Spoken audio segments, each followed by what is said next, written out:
Ahoy, hoy, friends. Welcome to the Salon. It is Thursday. It is 6:30 p.m. Pacific. That means we're talking about Star Trek with my fellow Saloners. Hello, Saloners. Welcome, welcome. Welcome to everybody in the audience. For folks on Twitter, if you want to join in the chat, you can hop on over to @SalonTrek on YouTube. Would greatly appreciate everybody giving us a subscribe. Hit that like button, comment on all the videos. It helps get us more exposure. For example, a couple weeks ago, we gained a whopping 2 subscribers, and the following week, our views went up exponentially. So even just getting a few more subscribers helps us get seen in front of other eyeballs. And who wouldn't want to experience this nonsense? Am I right? I'm right. I don't need you all to answer that. I know that I'm right, and you all know that I'm right, and I'm always right.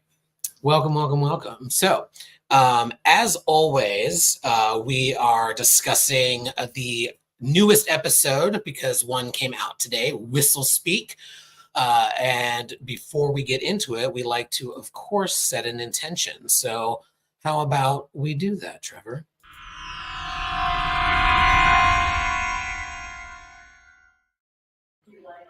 I panicked for a moment because I thought I wasn't going to get my intro, and a girl needs an intro. Yes, so to set an intention for this evening, I thought it would be fun if we each shared something somewhat topical based on this episode. What planet/species in the Trek universe would you like to visit in their pre-warp state? We've seen some, but not a lot, and so I will go first, as I always do, and probably surprise absolutely no one by saying that I would like to spend a lot of time on pre-warp Bajor. Not a shock. Sorry, Stan, if I stole it from you. I'm sure you planned a backup, knowing that that's probably what I was going to say when I shared with the Salon chat that this was going to be the question. But yeah, I would watch an entire spinoff series based on Bajor. I want it to be during the occupation, but would love to see what they were like in the time that Picard sort of so poetically described them when we first kind of heard about the planet in Ensign Row. So that's my planet of choosing. Since we haven't seen Benji in a while, other than in the chat, but he's back and in living color, I'd like to go with his answer next, and then we'll go around the room. Okay, so since Matt has not shown up yet, I'm going to steal his obvious answer and take Trill. Partly because something I really like about this season so far that I haven't gone to talk about yet is that I kind of like the sort of like ancient medieval vibes that they've been that they've sort of crafted for season 5. And so we got a hint of that, I think, in the caves on Trill, and I've just always thought it would be really interesting to go back and see, like, how does this influence their culture, like the Trill that we've seen, has actually been very science-y, Federation-y, to a large extent, although, I mean, they do obviously have their rituals still around the Trill and the joining, the Jintara and some of the other little spells that they cast to visit their former hosts. But how did that evolve? Like, that would be really, really interesting. Like, you have a culture that has like an alien that can live inside them. So yeah, stories abound, I think. Awesome. Will? I have 2 choices. I'll use one that I would like to see, like, pre-warp Vulcan, like that kind of struggle, like that before they kind of chose logic, because they've always been talking about how they were super violent before, and I think it'd be interesting to see them kind of like come to that the Vulcan people come to a decision to seek logic pre-warp. So that would be my choice. I think it'd be an interesting, good mining for drama, I guess. But since no one took my first one, that's the one. Vulcan drama. Drama, yeah. Matt? So I was thinking about it, and I think my biggest thing I guess it's not really pre-warp though, because I was gonna piggyback on that same like I want to see the Vulcan, Romulan kind of like what the split was. Like, was it pre-warp? Was it? I know. And are we all going on that same? Sorry. No, it is this is the third time that my answer's been taken, so now I'm scrambling. But please keep going. So This is a great one. it's I feel like there's so much there that we haven't seen with like the whole culture and like how that happened. But I mean, if that's not technically pre-warp, I don't know if that counts. But also, I feel like my original answer was going to be the Bajorans, but I also feel like they're portrayed as almost pre-warp as it is. Like we never. There's like they've made those comments about like, oh, Bajorans were creating art and traveling and through space and everything 15,000 years before humans even whatever. But it's like they still come across as so pre-warp. So I don't know. I would like an explanation to that, sorry. but I don't know if that's really. A fondness for rust as a color does not mean that they were pre-warp. Okay, well, not having any colonies beyond the Bajor system seems to always pop up. I mean, we could talk about how an occupation could set a people back, but it's fine. We'll save it for another argument. That occupation only happened in the last 60 years. There was thousands of years before that. Why aren't they? We will not do Cardassian occupation erasure during this podcast. I would never. Girls, you're both pretty. Your planet You're was both only pretty. raped for 60 years. Get over it. I'm Matt. Asking for it. Come on. Where's the banner? Where's the banner? Where's the banner? So it's so quickly already. There's a Matt banner. We need it. I'm we on need it. it quickly. Thank you. Love it. Joanne, save us, please. Oh my God.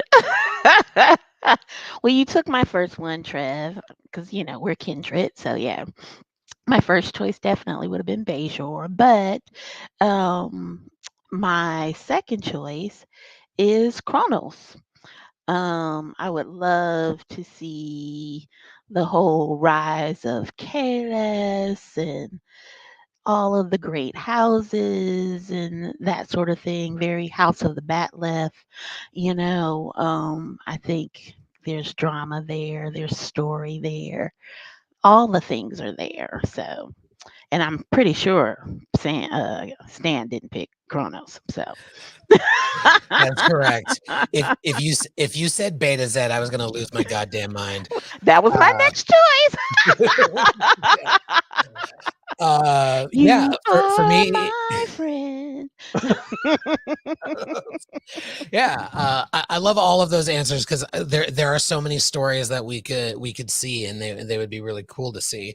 But my I think third choice now, given my first and second were taken, would be Beta Z, because I think there's some really interesting stories to tell on Beta Z, of course, but I'm also particularly intrigued by the notion of, we're a race of telepaths. I would imagine that there are fewer misunderstandings. I would think if we could all read each other's mind and know what you mean, know if you do or do not actually mean me any harm or whatever, I would hope that equals less conflict. That seems to be what we see from the Betazoid culture.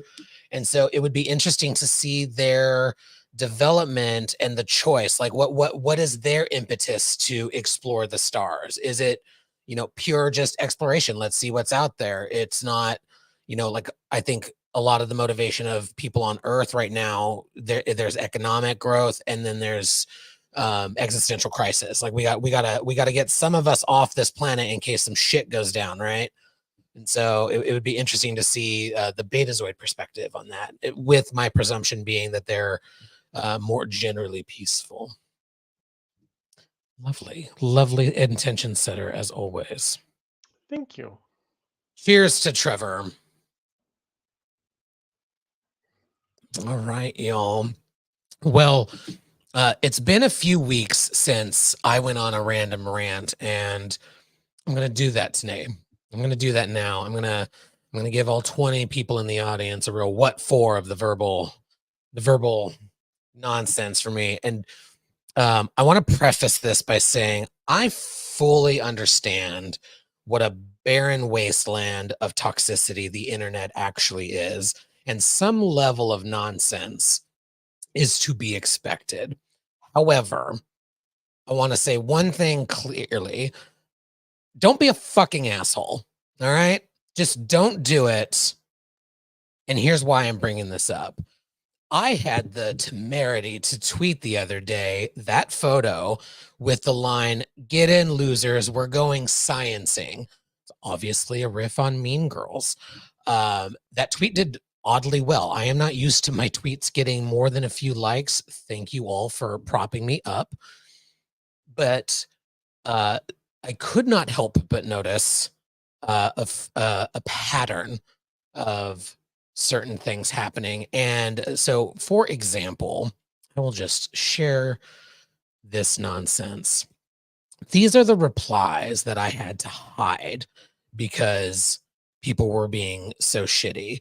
Fatphobic, toxic fandom, being just generally gross about women, like more fat phobia. This one was interesting. Sciencing is not even a word. Like, I know that. Peach, I don't know what that means, but I don't like it.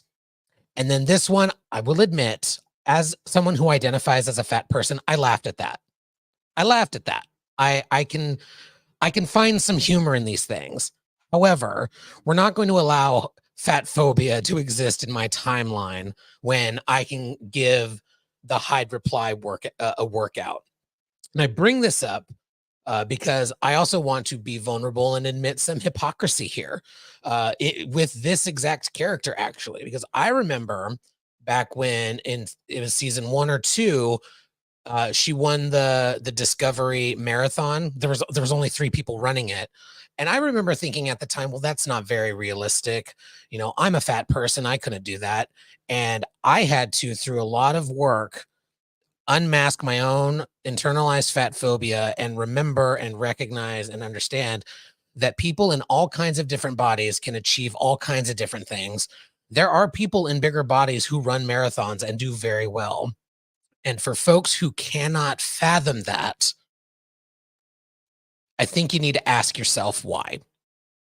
Like, do you truly believe that no bigger person than me in my thin body in this fantasy land could do better than me in a physical whatever under any circumstance? Or could perhaps different bodies achieve different things? And could we perhaps recognize the fitness and wellness industry has spent billions upon billions of dollars to convince all of us that we are disgusting in whatever body we happen to be in, and we need their fat burners or their muscle gainers or their tip sheets or whatever. All of that aside, number one thing I want to share with everybody is, if you feel the urge to pop out of your trash can to be a dick to a stranger online about someone else's body, don't fucking do it. End of rant. Take a deep breath in. I would also like to out. just point out real quick, like, everyone you've made comments, everyone's like, I know that I'm a thin. I can't run down the block, let alone run a marathon. Like, it does not matter what your body looks like when it comes to wellness. Also, Mary Wiseman is not that big. Like, she is a perfectly average body. Like, was she a little bit bigger at one point? Sure. Still looked fine. But bodies change. Yeah. Exactly. Like, this whole episode showed that, like, she was the one running laps around Burnham. Like, I don't know. That all of those are just so dumb. At this point, like, have we not, you know, anyway, sorry. That's my own. Also, get over it. Stop it. Stop it. Also, people. Not you, but the people that are saying it. Yeah. I know. Why are those? Well, I want to say, like, why are those people watching Star Trek? But also, why haven't they watched it more so that they can just be better people? Like, just keep watching, please. We're glad that you're following along. Watching and understanding. Like, yeah.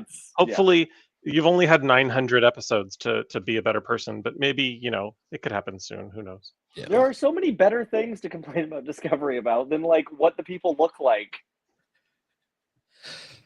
Oh, we All started right. this Well, argument early. I didn't mean to turn this into Matt's segue into Sorry. Discovery rant, but I wanted to get that off of my fat chest. Fat is a descriptor. It is not good. It is not bad. I use the word because that is how I see myself, and I want to live in the world of Star Trek where fat phobia isn't a thing. They even say in this episode, Starfleet training, body in motion, stays in motion, all kinds of things. I loved it. So let's just never comment on people's bodies except to say, good for you. Whatever. End of rants. Or if we're thirsting for them. Yes, of course. Let us and thank you, Trevor, because I think we needed a palate cleanser.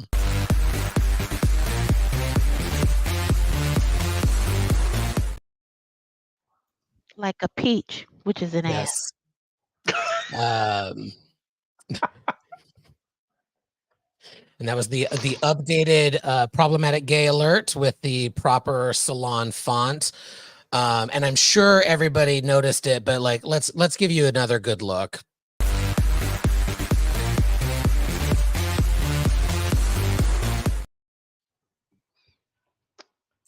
Also, I'd like to point out that it doesn't matter why the button is pushed. I count how many times the button is pushed. Oh, okay.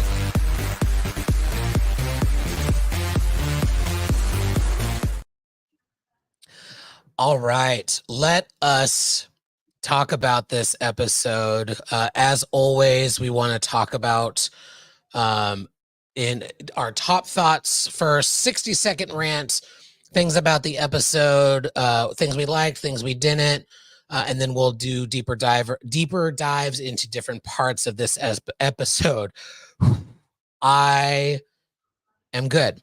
Let's get into it. Top thoughts.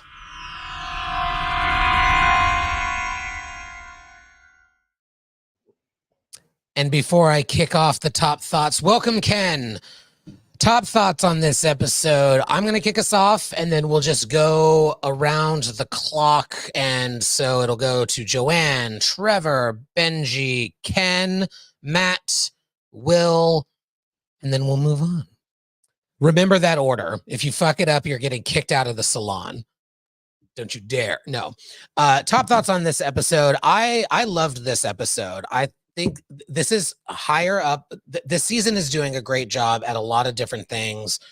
The adjustments that everybody's talked about that Discovery has been making, I think have been for the better. And it's still Discovery. It's still a different kind of Star Trek show. And I'm really enjoying it. This episode in particular, I thought did an excellent job telling a quintessential Star Trek story. Something's happening with this pre-warp civilization that we need to help them. There's a prime directive conversation. There's we got to break it because we got to break it. We get the season-long arc moved along just a little bit. This episode gave us a little bit of breathing room on some of the backstory, the overall season arc, to give us some really interesting character development. I love seeing Captain Burnham geek out on her xenoanthropology background and like really getting able to get in there. I love Tilly. I love seeing her call her running mate a little shit, being really funny. And I loved that this episode told a story about faith and conflicting beliefs and allowing for new information to exist in the same space. I don't think Star Trek has gotten faith right or done it well in a lot of instances, other than Deep Space Nine with the Bajorans in particular. But this one I thought was really good. And I'm excited to talk about it. I think this is one of the better episodes of Discovery, and I have my nitpicks. I think some aspects of the contest to go kill yourself was a little easy, but I am trying so hard to like Adira, and I just don't. And this episode was really rough in that goal, but we'll get into it. Final top thought is this was the first episode with what's going on with Culber that I was like, oh, this is piquing my interest. It's not been enough, and it's been a little too confusing up to this point from Janal to now. I'm intrigued, but we're gonna get into the ethics of his new project. So those are my top thoughts. Joanne. So I really loved this episode. Is obviously very much in my wheelhouse, about things of faith and culture, and Trek. So I was obsessed kind of from beginning to end. And I wholeheartedly agree, Stan, that they did such a tremendous job of crafting this story, because it was very much how sort of religious myths and creation stories are built. I don't know if the writer was sensitive to that, but they did it in a tremendous fashion, from taking what we know was probably a very historical event, things that actually happened, and kind of showing how they progressed into ritual and um, faith and religion over time. It was just brilliant. It was just brilliantly done. Um, I also love the way they kind of approached, and I personally don't think faith and science conflict, but it really bumped them up together nicely. Particularly that scene in the Healing Grove. Again, just very well crafted and very smart. Um, I loved it, loved it, loved it. Um, I too don't like Adira. I don't. I don't. I don't. And I don't feel bad about it. So there's that. But overall, I'm waiting for a little more depth on the whole Culber thing. And I don't think he's being very fair to Stamets in his thinking about this, but I'm glad for the conversation that he had with Book. And it helped kind of really put some things in perspective. So, again, I thought this was a fantastic episode. 2 thumbs up. I will say I started by thinking I wasn't going to like it, and my opinion gradually changed as the episode went on. So my initial take was, oh, please don't spend the entire episode on this planet because this planet doesn't interest me. Um, and they did a really good job of just focusing on people that I am interested in, and not spending a ton of time on uh, one-off, one-episode characters. Um, agree wholeheartedly with everything everyone said about thus far about Adira, but just want to add that the rub for me with Adira is that the character is being portrayed as very sort of one note. And Matt, I hope this doesn't steal anything that you were planning on saying, but I'm still bothered by the fact that this individual carries a symbiont and has access to their memories, but we never hear about the other hosts. There's never conversation about, oh, when I was a middle school teacher back on Trill, or when I was a Starfleet captain. Like, none of that ever seems to inform this character for some strange reason. That has not been explained away by the fact that they are a human host. It's there's just no explanation for it, and it's really annoying. As well as the one note of, I'm young and awkward, and I'm just going to be young and awkward in every episode. Um, I feel the actor could do more if they just gave the actor more. Um, Culber, I'm coming around. I was really kind of annoyed at the mystery of whatever Culber's crisis is, now that it's sort of been given a little bit of definition, I'm again, pardon the Star Trek pun, but I'm engaged more in that story. Um, in terms of, I'm sure there will be some detractors who, are going to be hard, fast Prime Directive originalists, and I'm fully prepared with a list of all the other times it's been violated rather flagrantly, and fragrantly. Yeah, sorry, it's the wine. all that being said, the episode made me happier than I thought it would be, and yes, Joanne, you're right. I too don't find those two things to be in conflict because I find them intended to serve two different purposes. Science tells us how things happen, and faith tells us why they happen. So I'm perfectly fine with those two things coexisting. I am also going to share my top thoughts about Adira, just to come out in support of them. I really love Adira, and I wonder if the writers thinking back to previous series, like we saw Ezri go through all of like the pains and struggles of being confused about who she was, with all of these other hosts suddenly inside her, and maybe they just didn't want to retread that ground. I don't know. I do hope we get more character development, but what I will say about them is that I think they are a very, very good depiction of somebody with autism who is refusing to mask. Like, this is somebody who is like not masking. I hope that in the future people are able to be their autistic selves without masking. So I think that's who this character is, and I think it's a phenomenal depiction of that. But yes, underdeveloped, and they need more screen time and more to do. But I really like them. But all of my friends have autism, so I guess that's why, including me probably. The episode in general, I thought it was. I agree, it was like an unexpected delight. I watched it 3 times today. I haven't done that with any of the other episodes this season, so I didn't expect to want to watch it that much that quickly. It felt very much like watching a Greek play. Like the performances, the setting, all of that was very, very, very much like an ancient Greek play. People were talking about, I think the other that Voyager episode in the chat, that also felt similar to that. But this was done very, very well. Like, you can really, really see the cause and effect of this, Prime Directive violation, essentially, and how it gets fused into their culture. They did a phenomenal job of that. It was really fascinating to watch.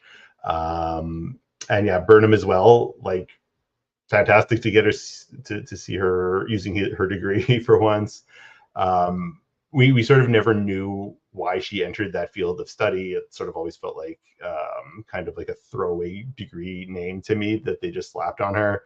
But she was really into it in this episode. She really knew how to navigate interpreting their culture, and it was really refreshing to see, like a totally geeking out Burnham in a way that we haven't seen before, even though she's like totally into her job and science and engineering and her ship and everything. We haven't seen her geek out quite this way before. That was great to see. Another thing I want to throw in, because I don't think it's going to go anywhere, is just that I really like all the like Academy breadcrumbs that Tilly's been dropping this season. It shows you like what just a few lines of dialogue can do to the world building of a series. Like, I think that 32nd Century suffered from not great world building in season 3 and 4. Much happier with it this season. But just doing little things like implying that like the cadets are, maybe unsure about the Academy and where it's going, and that they're leery about Starfleet and the Federation, after growing up in a world where they've been failed by them. But then also at the same time having the whole galaxy suddenly open up to them and being able to travel through space and being excited and just wanting to get out there. Literally just a few lines of dialogue expressed all of that, and it gave us a lot of information about what things are like in the 32nd century, about the Academy series, and I think it added a lot. So I'm really happy with the world building and all of that. Yeah, that's me.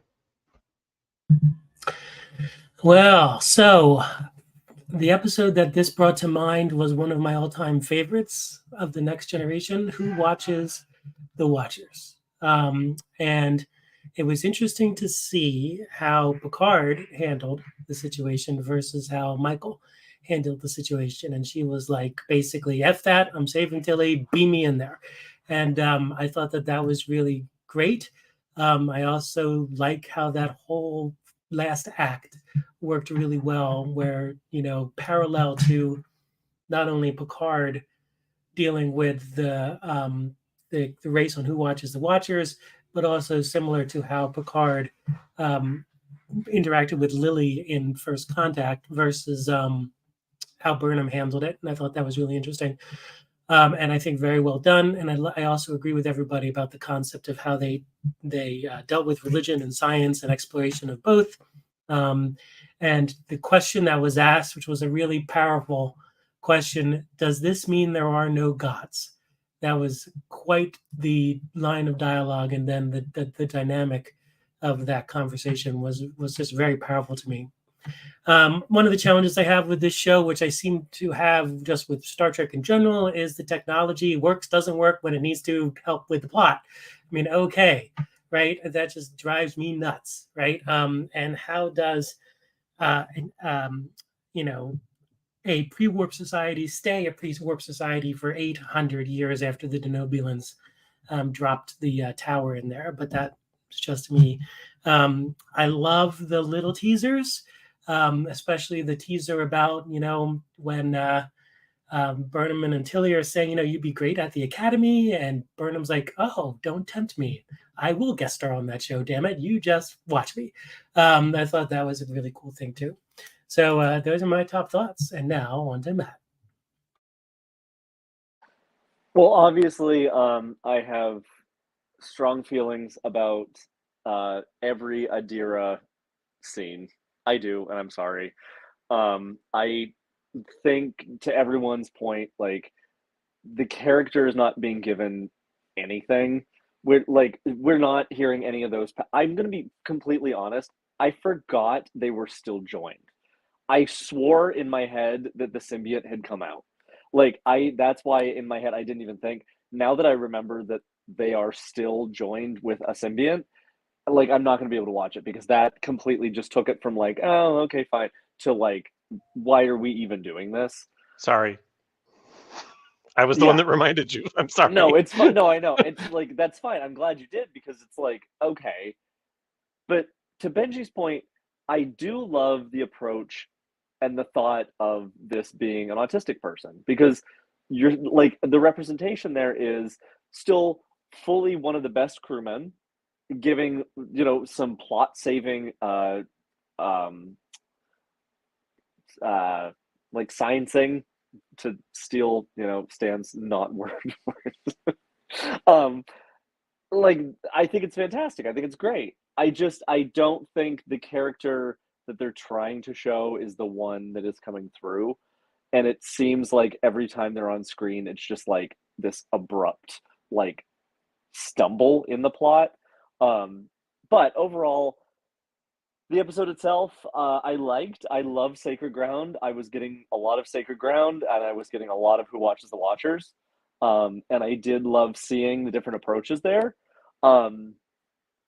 I still go back to them not always writing Michael as a great captain, because it was like she just jumped immediately to when she beamed into the tower, it just was immediately to hi, this is technology, I'm an alien. By the way, you shouldn't have words for either of those things yet, so I'm not sure how this is translating. And he just accepts it and starts thinking of it in an enlightened viewpoint, rather than in the viewpoint of a pre-warp civilization that has no idea the basis for any of that. She could have easily just been I just talked to the gods. They said you're okay. They said you've sacrificed enough. You don't need to do it anymore. And then not tell them that they fixed it, and let them keep going. I feel like there's a way to toe the Prime Directive, and Michael just kind of went, yeah, fuck that. No, we're just, Band-Aid is being ripped off and thrown into the trash. Well, there was also no.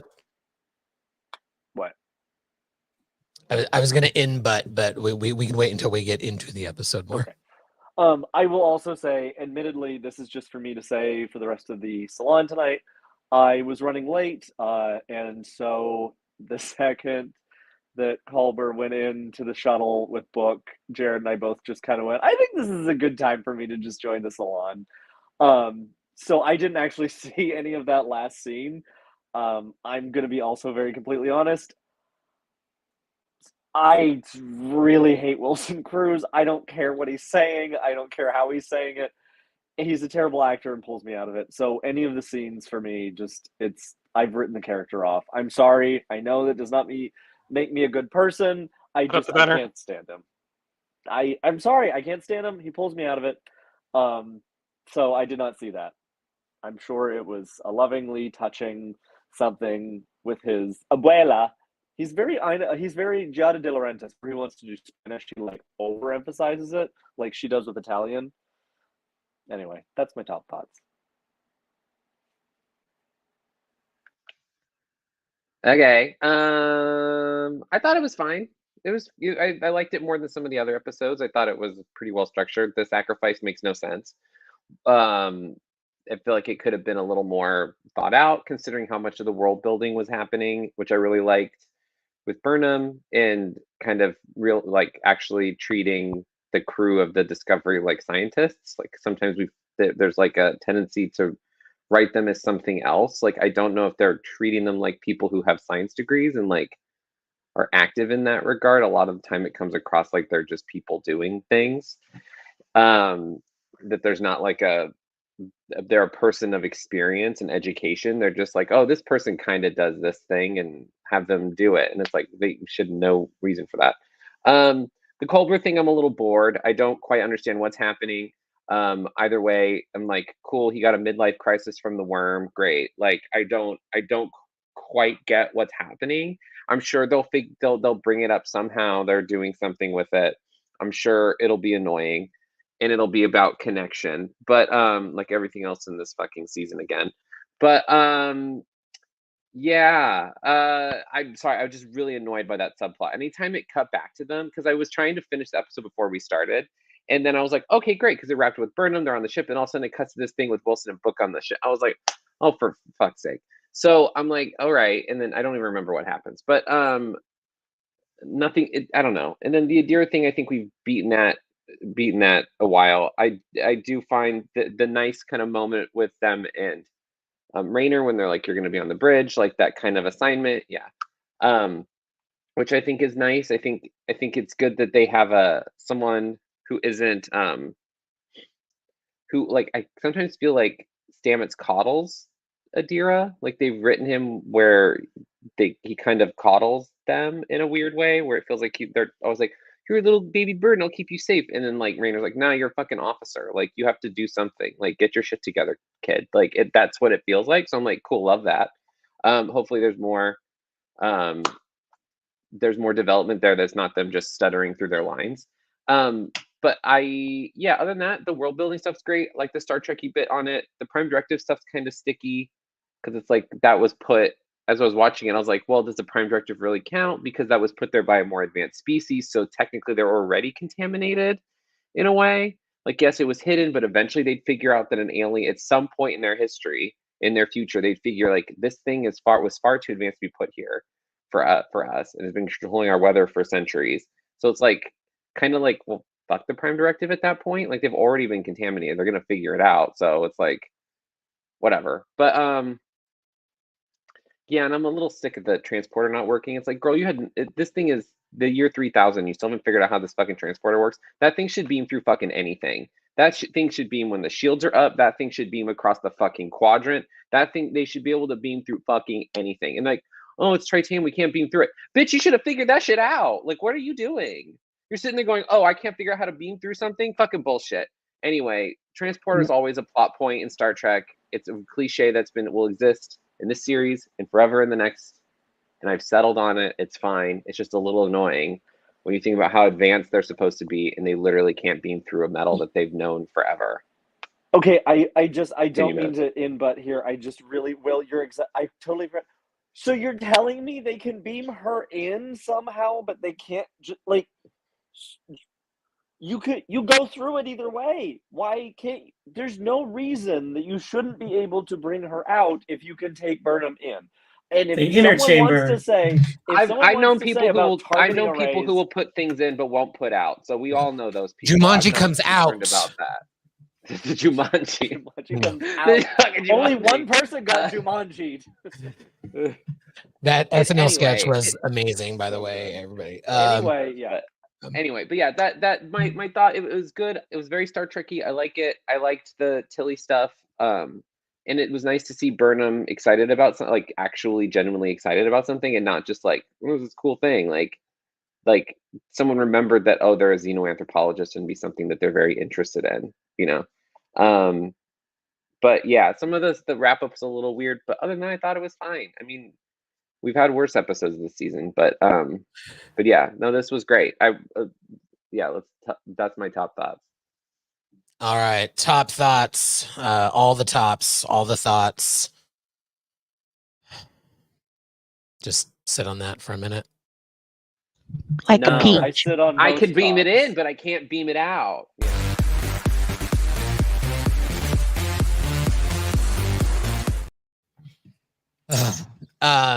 My Will's favorite thing, headcanon. No, I'm kidding. I don't. I will leave right the fuck now. I will I leave know. right the fuck now.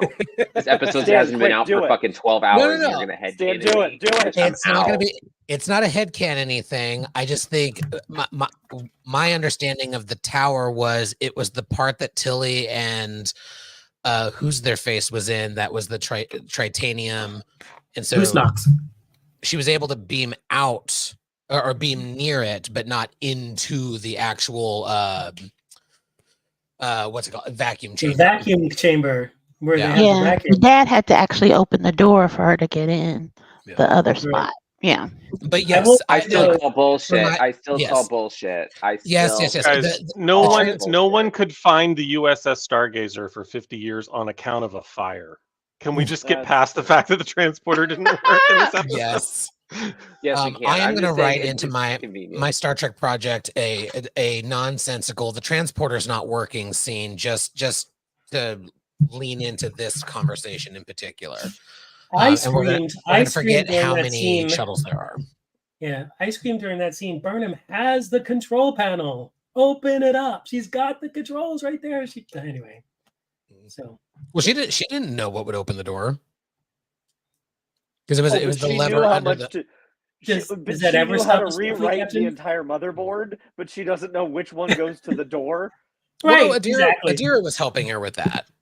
Okay, this is I'm still all for technology that- nitpick. I'm all for nitpicking, but that is telling not the me- nitpickiest of nitpicks that any Star Trek show has to pull. But you're telling me that they're in the 32nd century and they can't figure out a weather control device tower that was made 800 years ago? Shouldn't they have schematics around somewhere? Haven't the Denobulans used it before? Oh, hey, So- this button goes to the door. So getting back Burn. to the intention setter, what I was saying about Beta Z, what instigated their want to get out. Maybe this culture is totally cool. They're like, we like our life. We're not looking to advance. I think it's a bit of a maybe a human thing, but definitely an American thing of like, what's next? This culture might not have a what's next drive. I will say the that Discovery should have had records. It's of an 800-year-old thing from Denobula. Everything They did. That's how they fixed it. But I will say, I do agree, Open Stan. the I door. will say, it doesn't bother me that they have been pre-warp for 800 years. Just because, I mean, maybe they, like, to your point, maybe they have been fighting to survive. And it's constant, like, they haven't had that chance to really, like, be settled and go into the sciences and explore life because they're constantly battling all of this dust. They don't have any of that and- sweet crude oil to Exactly. mine out of They the planet. never hit oil, that Texas tea, that, so I just, that doesn't bother me. But I will say, to Ken's point, like, the USS Discovery should be able to say, hey, can you get me all the records on Denobulan technology? Oh, hey, look, this is how the Denobulans do their weather control tower. Here's the button where I can open the door. Here's how we can do, like, Maybe, and also, but you're telling me that we're assuming that's a door that's meant to be regularly entered, and maybe the Denobulans were like, nobody will be dumb enough to enter this room when it's active, so we don't need a fucking doorknob. Like, it's a In weather fact, control tower. They didn't know that they were. Oh, let's sacrifice ourselves. They did mention that there was a line in there like the Denobulans could not have known that people would end up sacrificing themselves. I love that, by the way, that the Denobulans were like, fuck the Prime Directive, we're helping these people. We don't know that the Denobulans ever joined the Federation. True. Are you sure? But we don't know for sure that they did. We assume that Right. they did, but we don't know that they did. Right. Well, and the other thing that I would say on the transporter piece, I agree, but this is quintessential Trek. It's been the case in literally every series. But I do wish that they would have a line now that they're in the 32nd century, just for this, just for our bullshit's sake. Say one line that says, yeah, transporter technology has come a long way, but there are still some things that it can't penetrate. And you don't have to say what the okay. Or they could have done Yeah, themselves a favor and which is an ass. they could have done.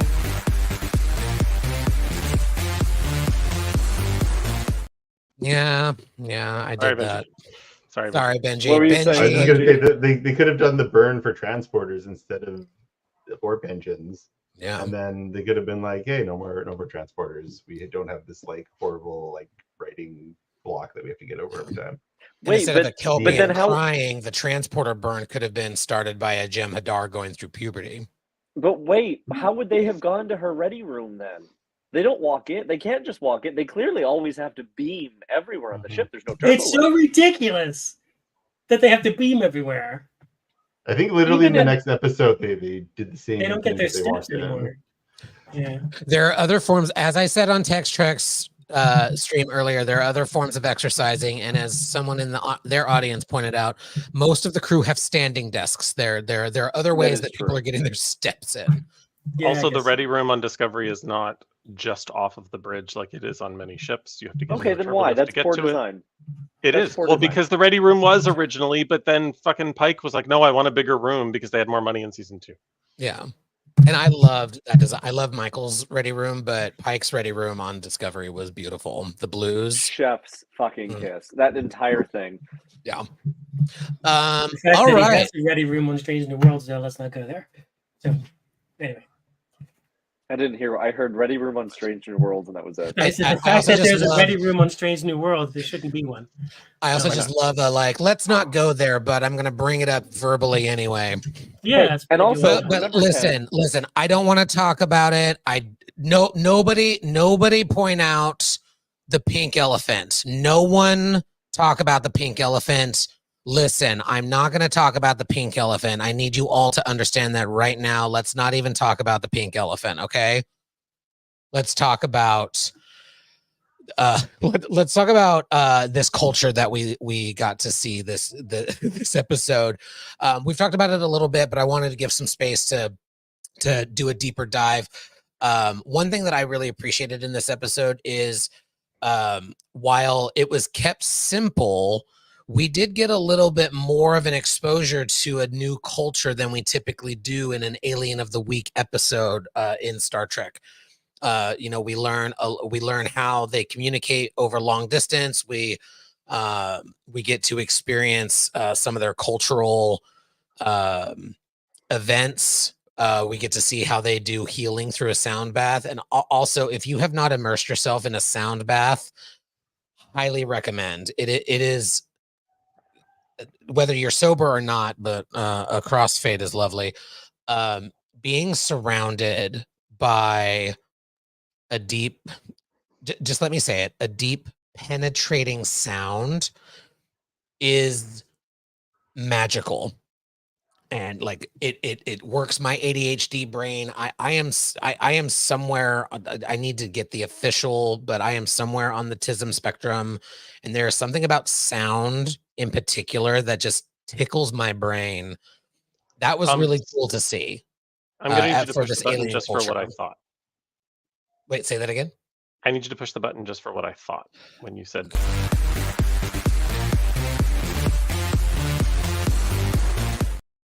We're gonna hit a record.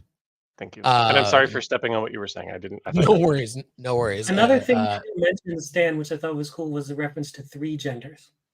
Yes. I thought 3 genders, different ways of communicating.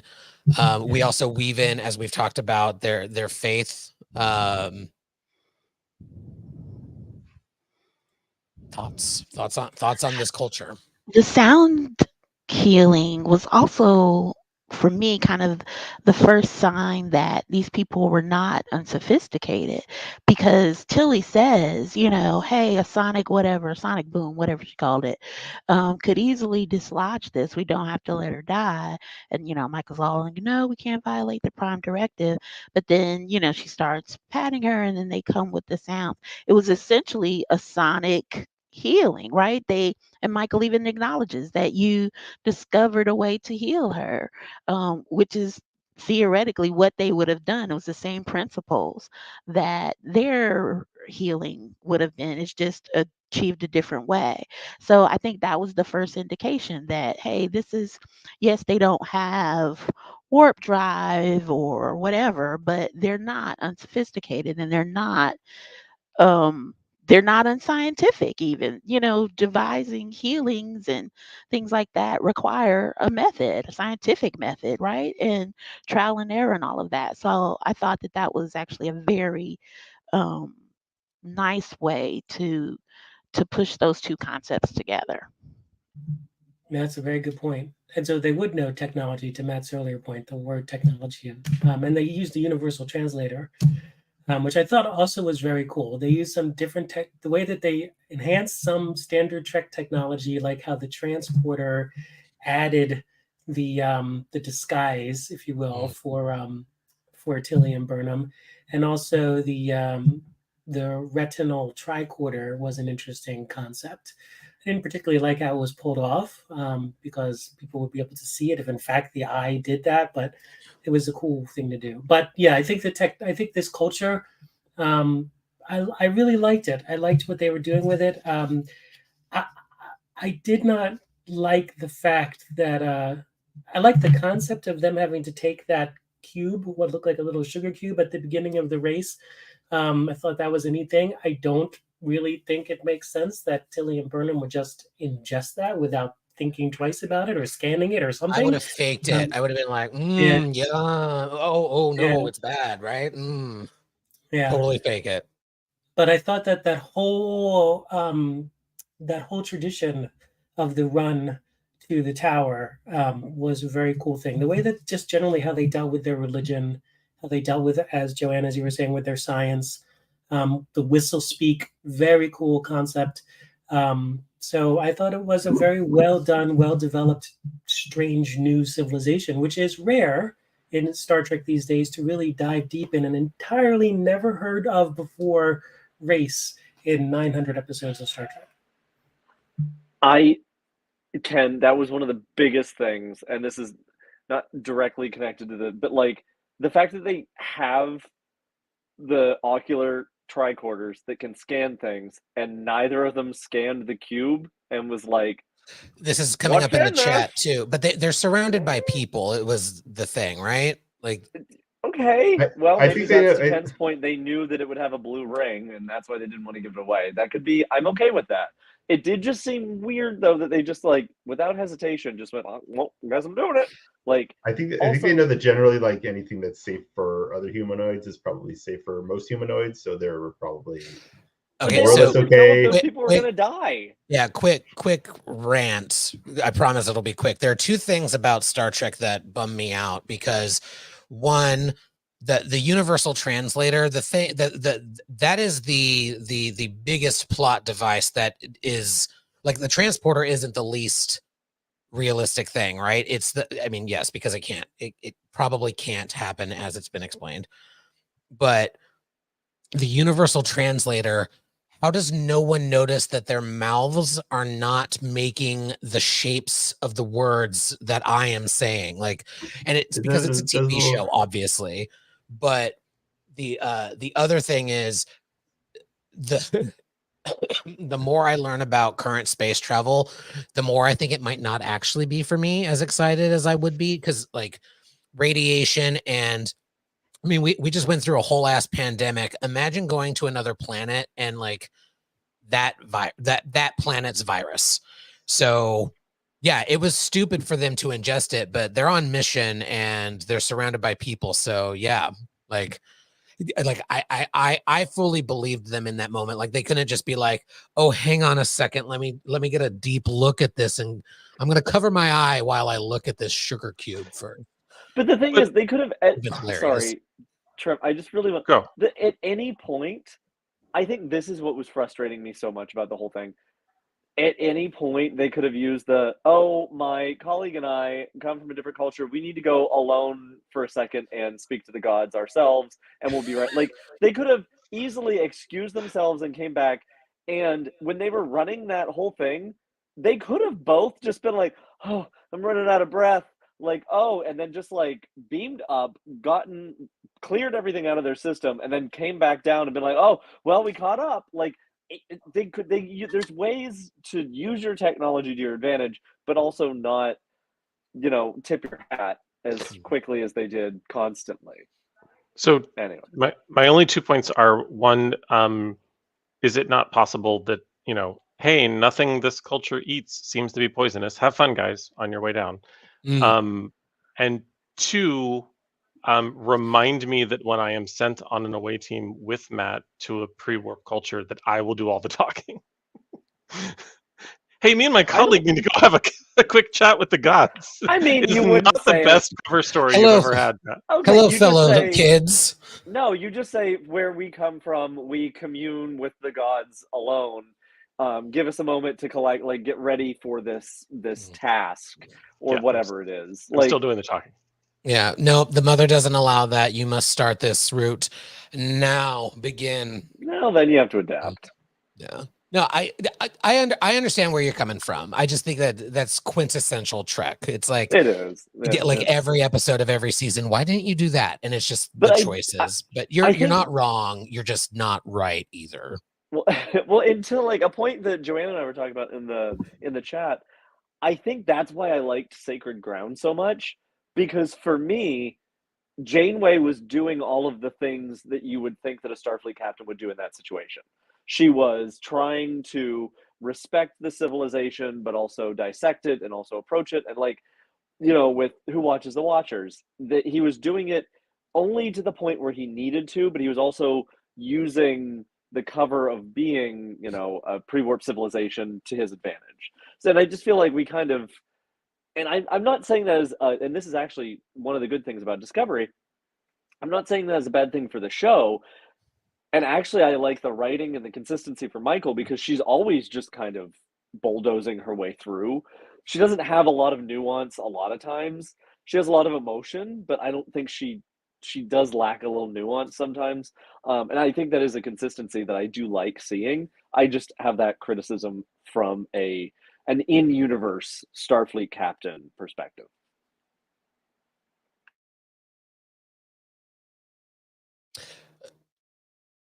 I was gonna make a joke. Well, not a joke, just an observation. I appreciate the perspective and respectfully disagree, but yeah. Again, you're not wrong. You're just not right, in my personal opinion. That's going to be my line for the rest of the salon. You're not wrong, but you're not right. But that's to everybody, except Joanne. Joanne's always right. Joanne, I'm always right. Because I think some of the choices they made that I think are ruffling our feathers, that didn't happen in other episodes, was to kind of deal with the level of paternalism and objectification of non-warp cultures that kind of happened, in that there was always sort of an air of superiority in that, in how I think the away teams interacted with them. And I think that for me, that wasn't present in this, that there was very much a level set of, we appreciate, and we are fully participating in this sort of culture, and we're going to play this out to the best of our ability. So I think that's what worked for me. Yeah, I think that was really painted well. God damn it. That point You was did it. really You did it. I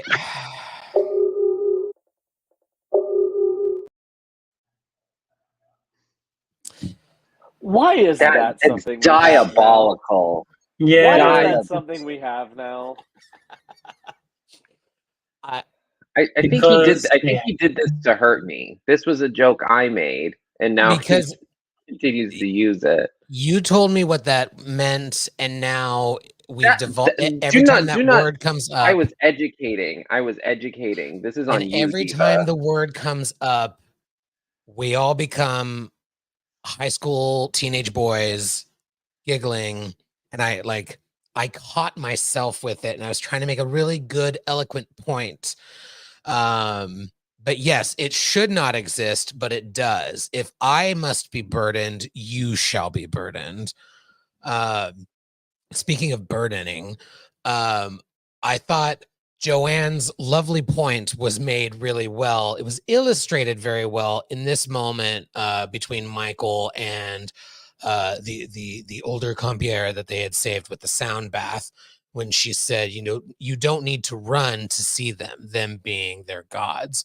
I thought that's the thing that I want to talk about a little bit more before we talk about other topics. Is we've talked about the broad aspects of this culture, and earlier we weaved in a couple of things about the faith. I just want to bring us back to that part of the conversation, because I really loved how Burnham ended up explaining things, having a reasonable conversation about beliefs versus new information. Like I said earlier in my top thoughts of the episode, I don't know that Trek has had those conversations. They haven't been great in some other episodes. I think in some ways Star Trek is very dismissive of faith, as I myself can be.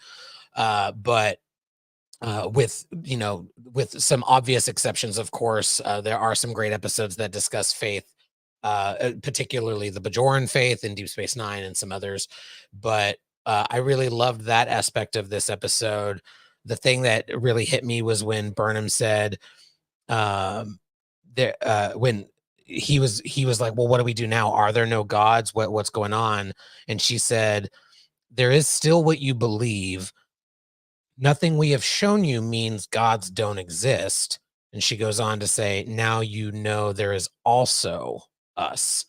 And I thought that was really cool, and then he ends up saying to his child, perhaps devotion means being able to hear when the gods tell us something new. And I loved those moments in this episode, because it Star Trek at its best is allegorical, and I think there are some very obvious connections to the real world that you can paint with with those moments. You can draw those lines very easily. The how divided this country is, how polarized we are, different religions and how they're reacting to trans people existing, to gay people existing. And there are also faiths that struggle with technology, for example, medical intervention, and whether or not to allow that kind of thing when a child gets sick. I'm of the mindset that I don't know what's going on after we die and before we're born, but if there is a God, perhaps they're inspiring medical. Perhaps they're inspiring the doctor. You never know. And again, it's quintessential Trek. They're asking big questions in this episode, which I really enjoyed. I think the thing that I enjoyed the most was that it took a swing that Trek has frequently avoided taking, which was what everyone has said, acknowledging that faith is not subservient to or beneath or in any way even subject to science. but it also took the approach of doing it in an episode where the faith that was highlighted was literally sacrificing people for their beliefs. This wasn't a simple matter of like, oh, this planet goes to church every Sunday or Saturday or goes, whatever the case may be. It was this is one of the most extreme depictions of a blind faith, and we're going to teach them that their beliefs aren't necessarily inherently wrong or less than. Can certainly say that perhaps the sacrifice isn't necessary. That doesn't undermine your entire belief system.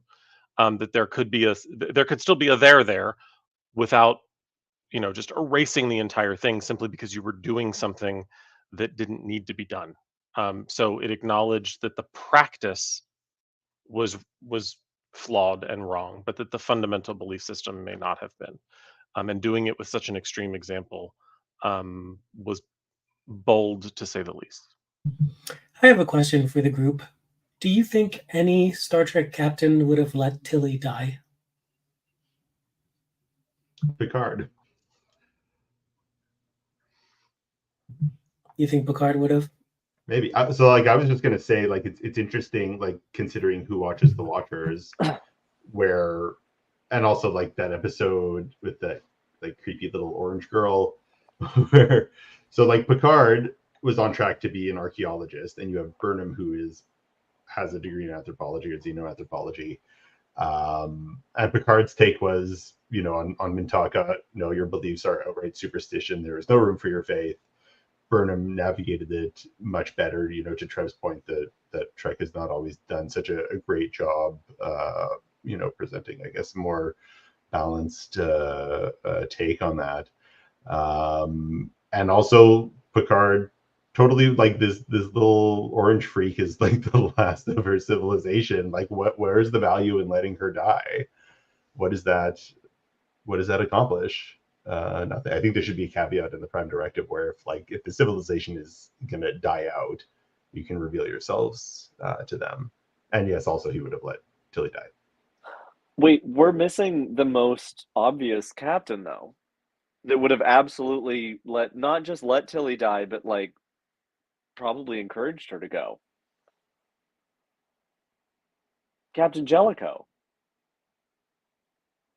He has a 4-shift rotation to implement. He doesn't give a shit about one of his officers. They're all expendable. Pick more up at the next starbase. Get it done. Get it done. Get it done and shut up. Get out of my way. I have crude crayon paintings to hang up in my ready room. And when I open up this tomb, your fingers better be pointing to the clue. Yeah. If you're not sitting on the clue when you die, you better be damned. I'll bring you back and kill you myself. Yeah. Pretty sure that's not what he sounded like, but good try. I'll say Janeway would have let him die if it was Tuvix. Janeway did nothing wrong. Killed him twice. Because she would have beamed him back and then killed him. Yeah. Janeway would have figured out how to beam into that room just to get him out so she could kill him. Yeah, she would have beamed him right into that chamber. Put Tuvix in there. I do want to answer Ken's question, and I can't think of one who would have. I think everybody would have broken the Prime Directive in this instance, in my opinion. I agree that Picard's the most likely to have a hard time with it. I think he would have, maybe had some tea and talked to a couple of different folks about it first. Called a conference and left some random yellow shirt in command while he talked about it for a few hours. But yeah, I think he probably still would have saved her. Wouldn't have had a few hours. The thing is though, that's the perfect encapsulation of Picard, because would he have left? Yes. But he also would have always found someone else to say he shouldn't, and then be like, well, I listened to them and I agree. Like, Picard himself always found a scapegoat or like a reason to have someone tell him not to do something so he could just justify it to himself. You know who he would have blamed? Echo chamber? You know who he would have blamed. Troy. And I'm about to push a button. Beverly. Yeah. Absolutely. Absolutely. Yeah. She would have been the first to be like, Jean-Luc, you can't leave them down there. and said, "Oh, but doctor, we have to the project, but I can't." Oh, He almost let friggin' Wesley die, like his own That is almost true. son.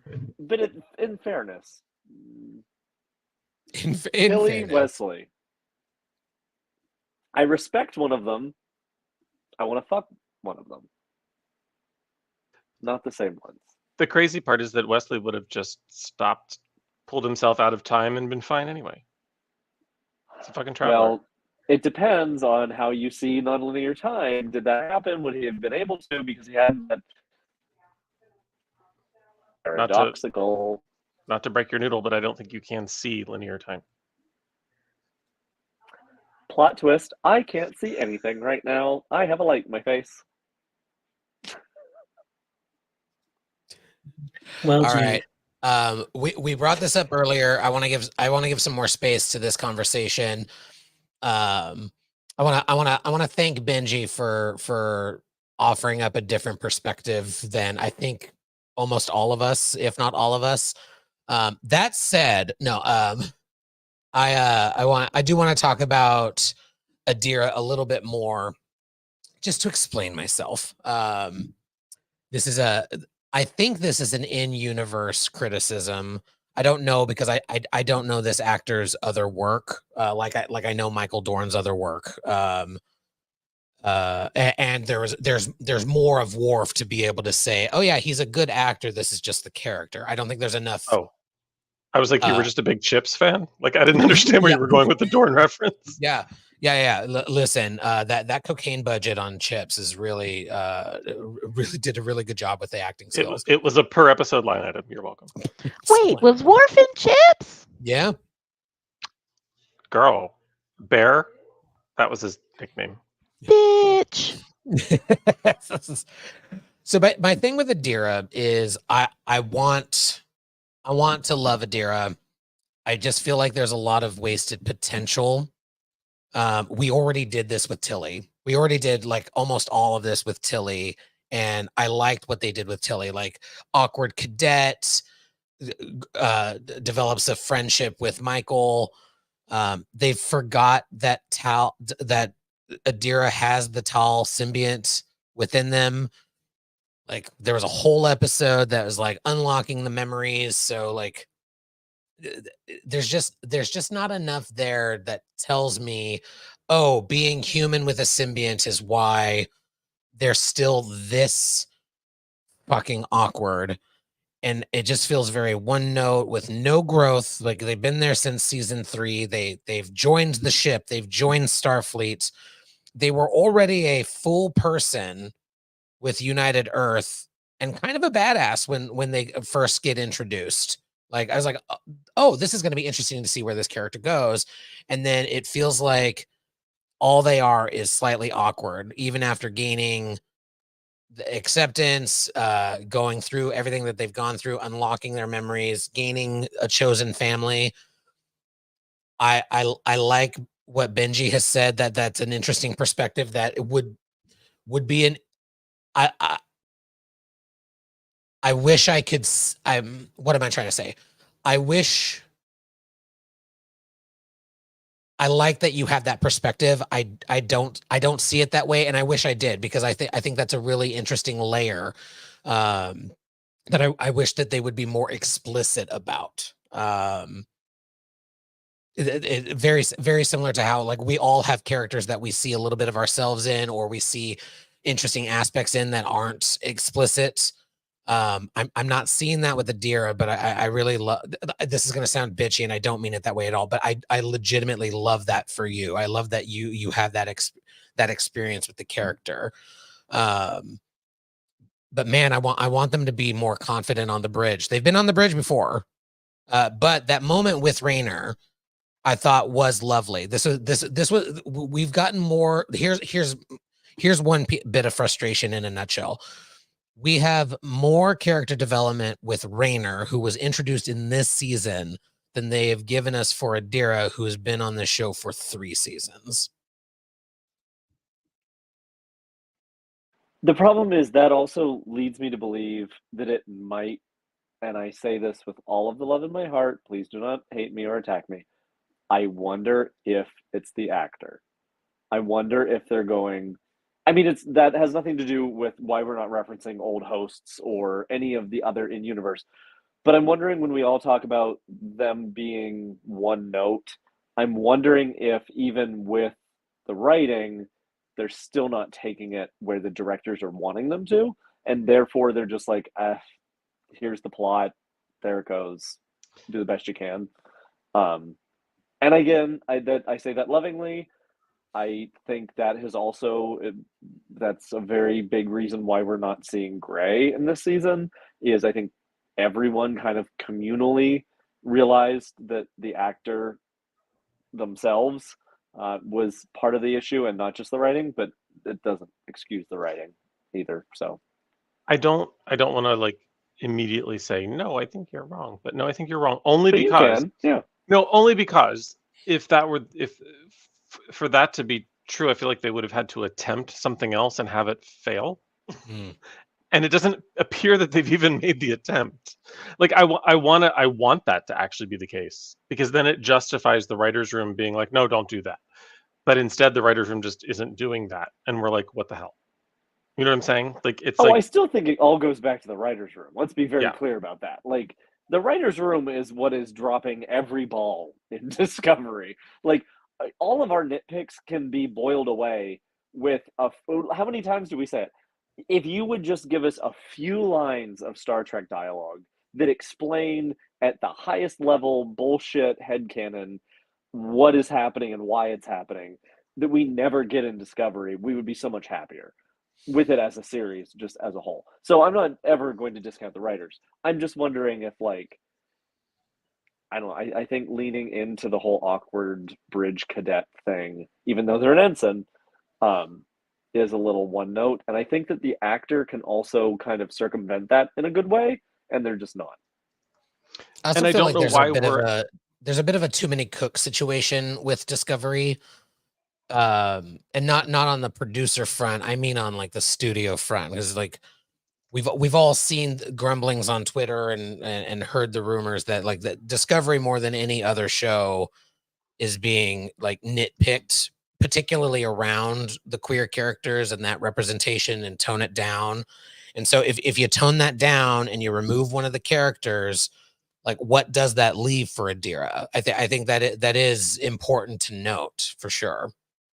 But also, doesn't that point out that, like, oh, this character was only written to be the they character? Like, okay, fine, No. we strip all that away, and now we're left with, okay, they're still not bringing up the fact that the character was horrifically joined in a terrible way. Why are the other hosts not inbutting in their mind because they can't handle? Like, there could have been other subplots there, even without them. Don't get me wrong, I'm never going to defend the queer representation in this, not because I think it needs to go away, but I just think it needs to be done better.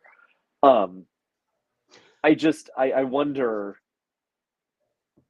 I don't know, I think that peels back and shows that, like, there was no other depth except being the I don't know that that's non-binary. true. That's definitely not what I'm saying. I think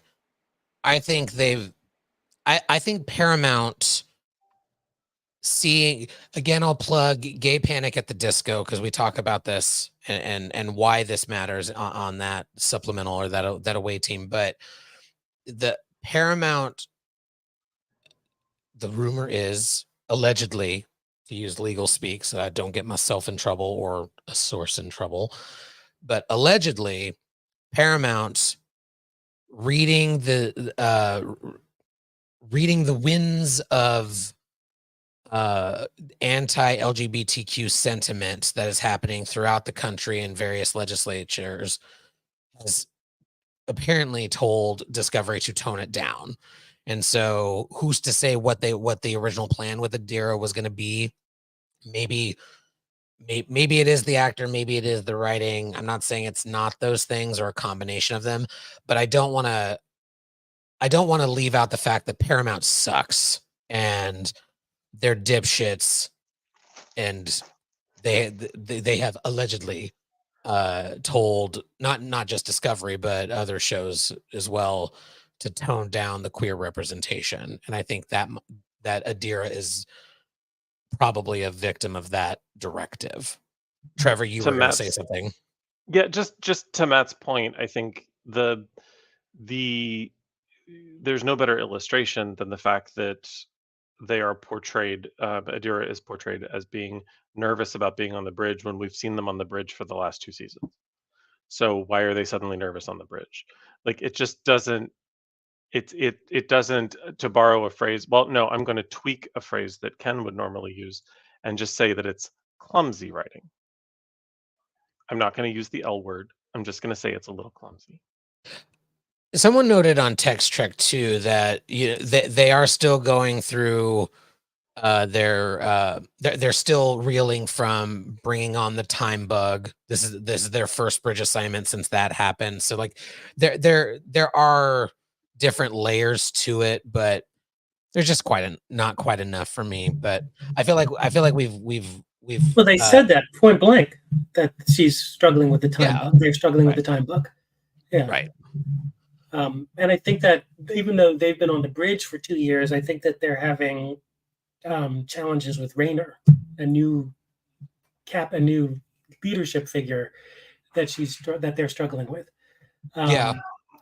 But I also wanted to say, also to Benji's point, I love the allegory to autism. I think that makes an awful lot of sense. And, I know quite a few people with autism in my life too, and there are parallels to the way this character is being portrayed.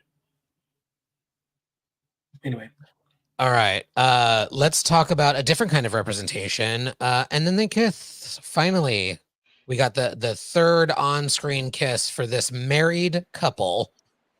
I want to just say really quick something from Jared, if I can pass that along, his sentiments on this. Who's Jared for the audience? Oh, my partner Jared, the man that I live with. What kind of business do you all run? A bussy business. Oh, I'm sorry. I meant a busy business. A busy.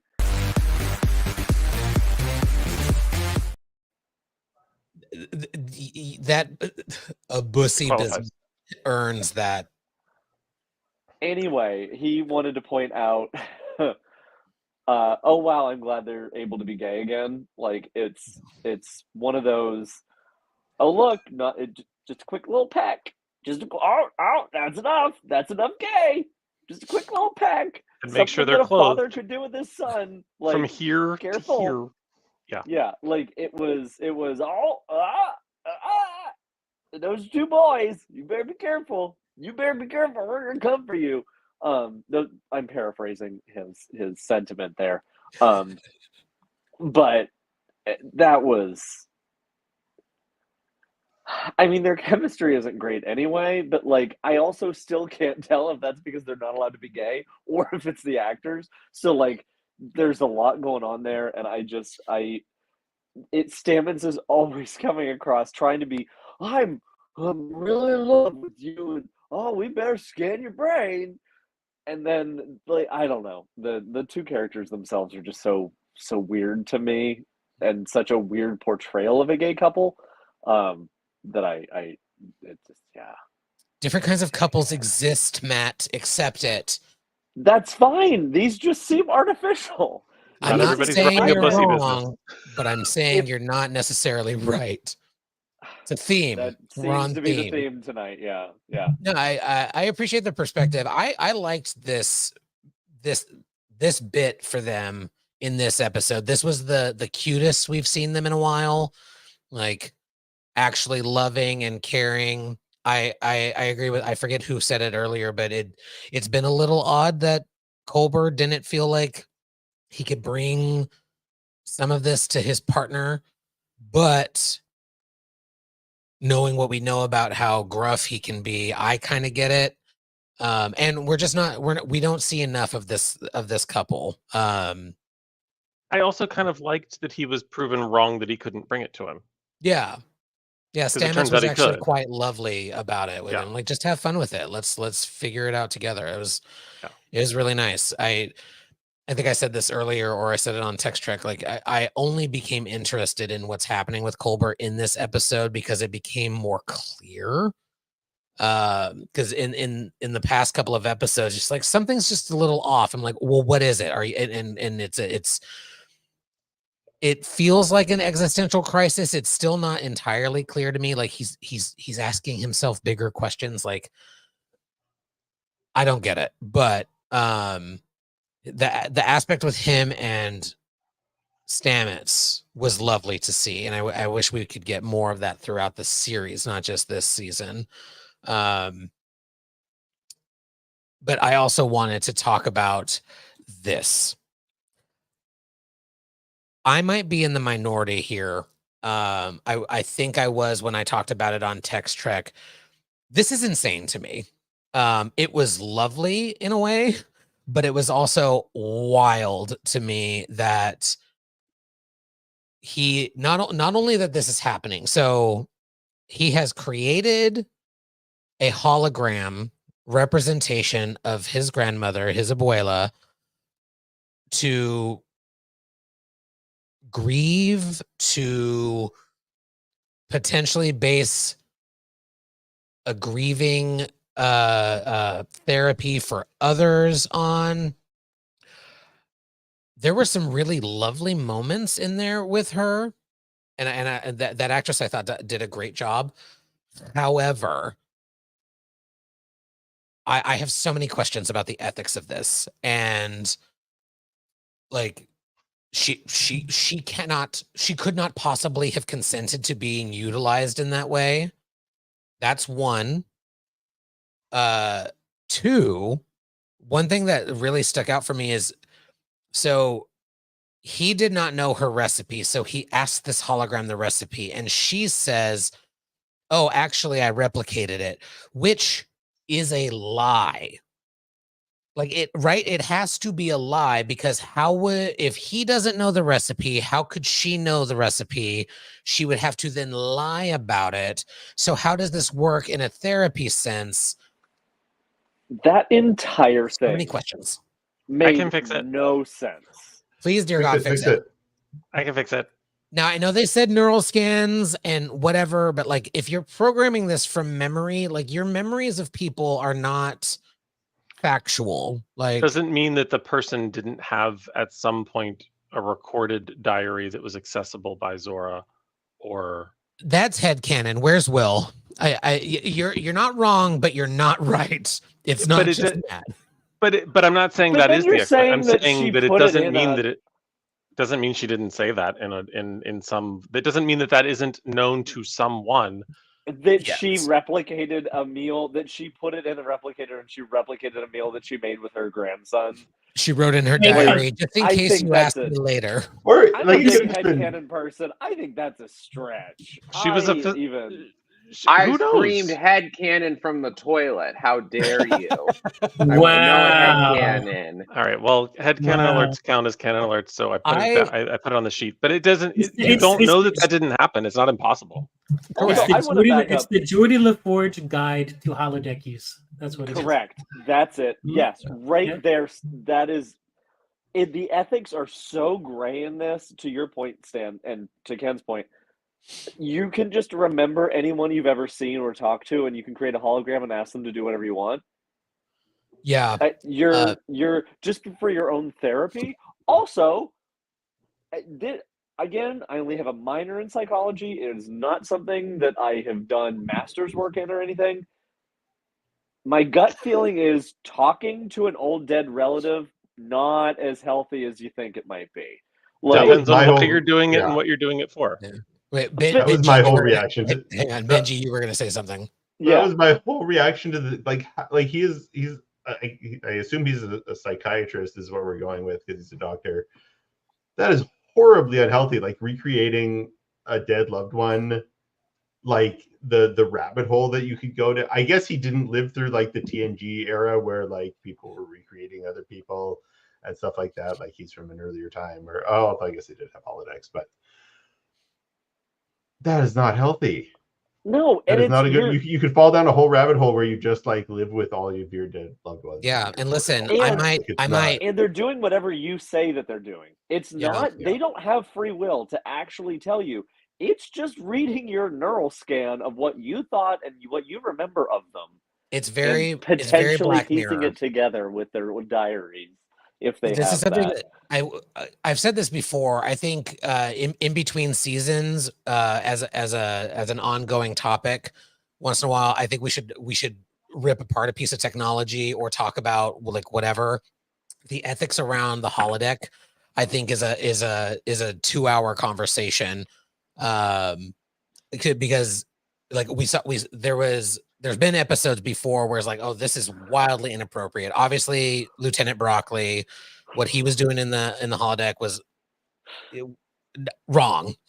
Should not have happened. The DS9 episode where Quark was trying to get a hollow image of Kira for the not Wayun Jeffrey Combs of the week. There need to be rules, and like I said this on Tech Trick earlier, I can fully admit I need the rule, because there is no universe in which, if I was allowed to, I would not have a hologram of Chris Evans who was passionately in love with me, Push the button. and that's not healthy, and I don't think Also- this is healthy. Push the button. Let me ask Push you the button. this. Push the button. What Yeah, about- yes. Push the This button. is Pause is for the button. definitely- Yep. Push the button. Because it's Okay, not a Ken. photo. Like No. wanting to remember somebody is very different than using their likeness. It like the so How many do you- concerns. I have tons to say, but Ken's about first. how do you feel about Data recreating Newton and Stephen Hawking and Einstein?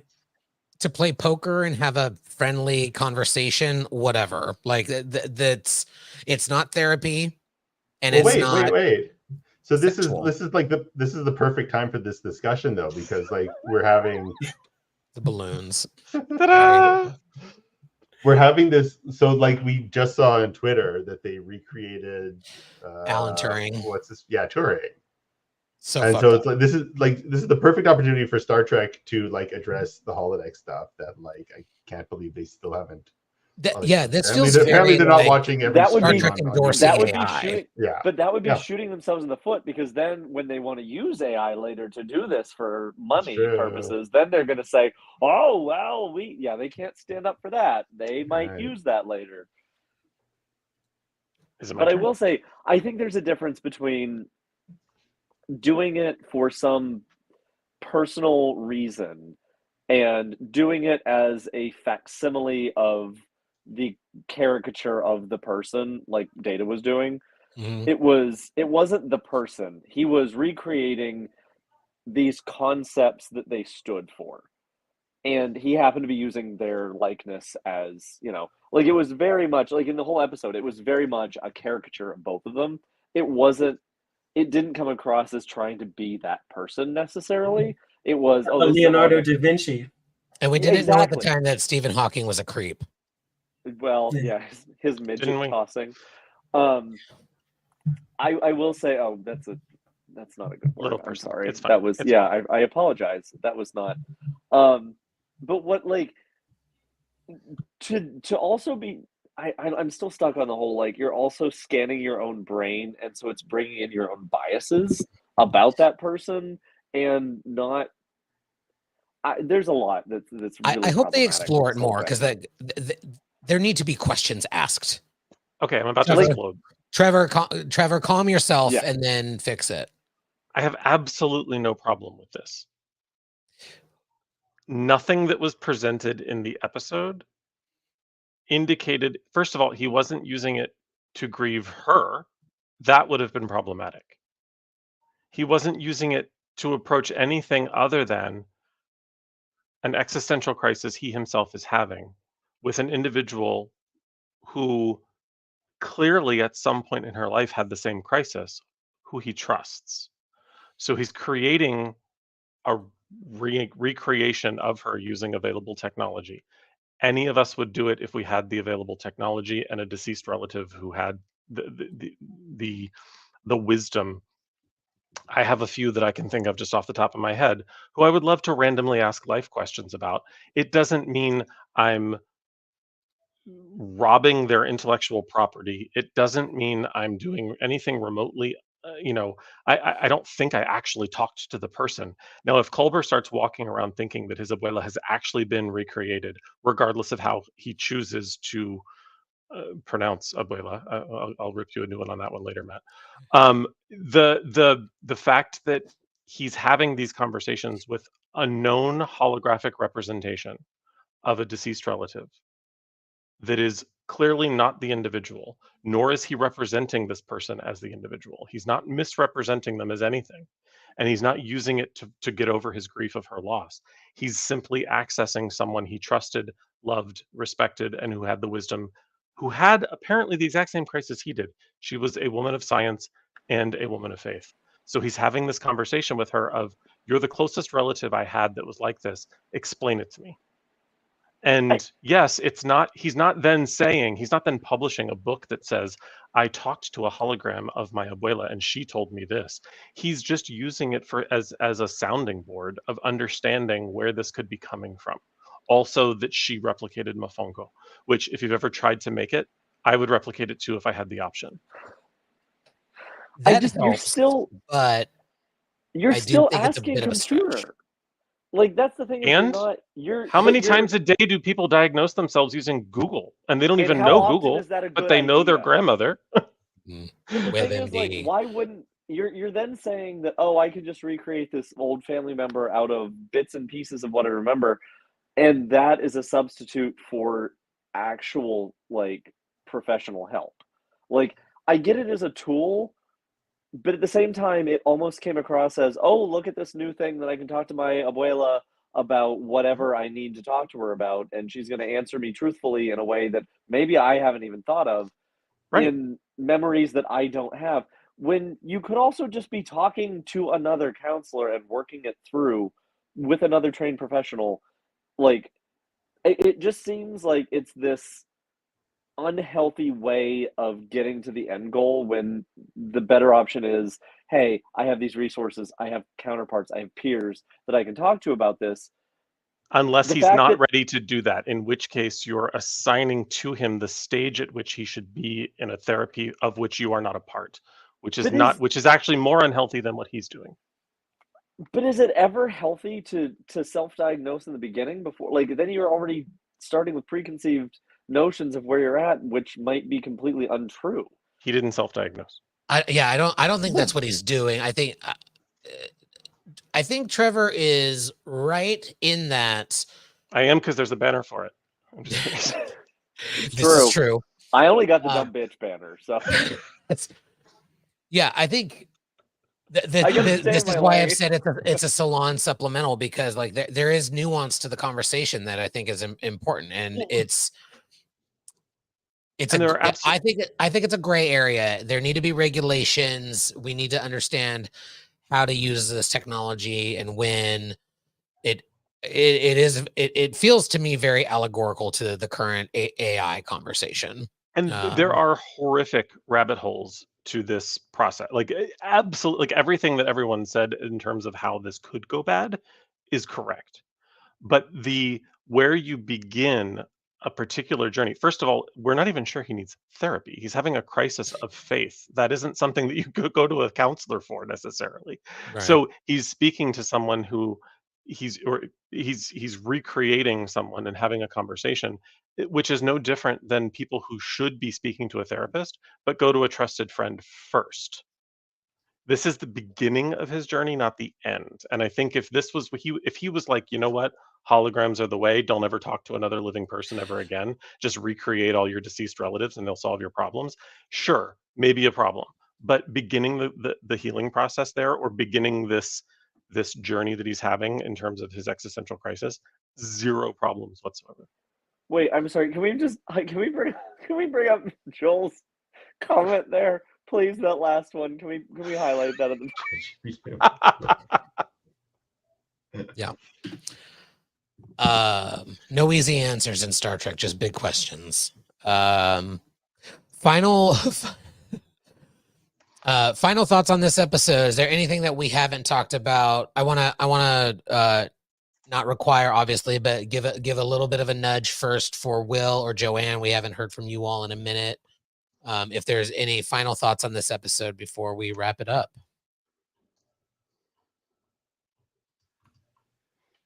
Joanne. I was like, Will came off first. My only thing is that I do want to say, I think Halimno would be a brilliant jumping off point for a Star Trek book. I think it's a rich tapestry that could be really explored well from a competent writer. The whole tonal language, like I said, they're not an unsophisticated people. They could talk about how the ritual came to be, which I think was probably, in my head canon, a way of the Denoblians trying to avoid kind of being seen, and it evolved into this ritual of sacrifice. But that they're not, again, not unsophisticated, and they're open to different sort of interpretations of their faith. In fact, they even said Michael inspired them and kind of renewed their faith to kind of do this, highly sacrificial ritualistic practice. They had already kind of veered off this path. So anyway, I just think it would be richly explored, rich fodder for a book. Will? I don't know. I thought it was fine. I mean, I don't know. Like the Wilson Cruz stuff is annoying because I just don't understand what's going on, and it seems like it's not going anywhere, and it's coming from nowhere, and I don't know. Hopefully, I'm proven wrong, but rarely have I ever been surprised by an answer we get from this show. But no, it's an interesting episode that could have been viewed as like, the last time I was on here, we got into a huge thing about filler. But I think that this episode moves the plot along nicely, and like a series that's in a season that's become more episodic is kind of following the Strange New Worlds formula a little bit, where there's an overarching story, but there's little episodes that are kind of happening in between that push the plot along. So I think I like the character development in this for the most part. But I don't know. I'm excited for next week.